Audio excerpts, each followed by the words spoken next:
মঙ্গলবার আগরতলা প্যারাডাইস চৌমুহনী এলাকায় সন্ধ্যায় আরও এক 10,323 শিক্ষক হৃদরোগে আক্রান্ত হয়ে প্রয়াত হয়েছেন। এই নিয়ে 158 জন মৃত্যুবরণ করেছেন। তাই তাদের প্রতি শ্রদ্ধা জানালেন ছাঁটাইকৃত 10,323 শিক্ষকরা প্যারাডাইস চৌমুহনীতে। মঙ্গলবার সকালে মান্দাই এলাকার ইউজিটি শিক্ষক অজিত দেববর্মা হৃদরোগে আক্রান্ত হয়ে মৃত্যুবরণ করেন। ফলে 10,323 শিক্ষকের মধ্যে মৃত্যুর সংখ্যাটা গিয়ে দাঁড়ালো 158 জন।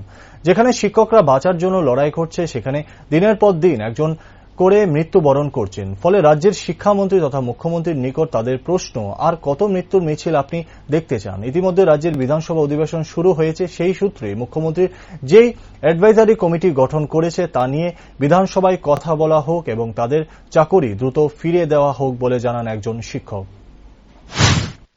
আজকে আমাদের একটা শ্রদ্ধাঞ্জলি অনুষ্ঠান আমরা এখানে করলাম। আপনারা জানেন, আজকে ভোর বেলায় আমাদের সহসাথী সহযোদ্ধা অজিত দেববর্মা মান্দাই এলাকার ইউজিটি শিক্ষক ছিলেন। উনি হৃদরোগে আক্রান্ত হয়ে আজ প্রয়াত হয়েছেন। ওনাকে নিয়ে সংখ্যাটা দাঁড়ালো 158 জন।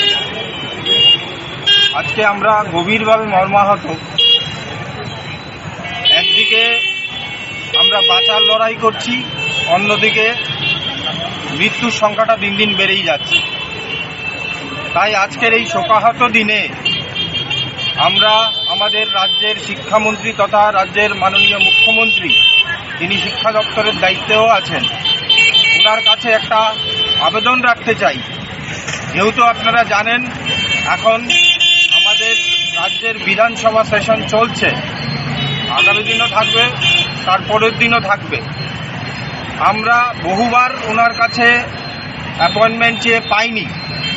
তাই ওনার কাছে আমাদের একটা আবেদন থাকবে, উনি যেন অন্ততপক্ষে বিধানসভায় 10,323 যে অ্যাডভাইজারি কমিটি গঠিত হয়েছিল ওনার দ্বারা, এই অ্যাডভাইজারি কমিটির রিপোর্ট আপনারা জানেন জমা হয়ে গেছে অনেক দিন, কিন্তু এখন অবধি সেই বিষয়ে আমরা কোনো কিছুই জানতে পাই না।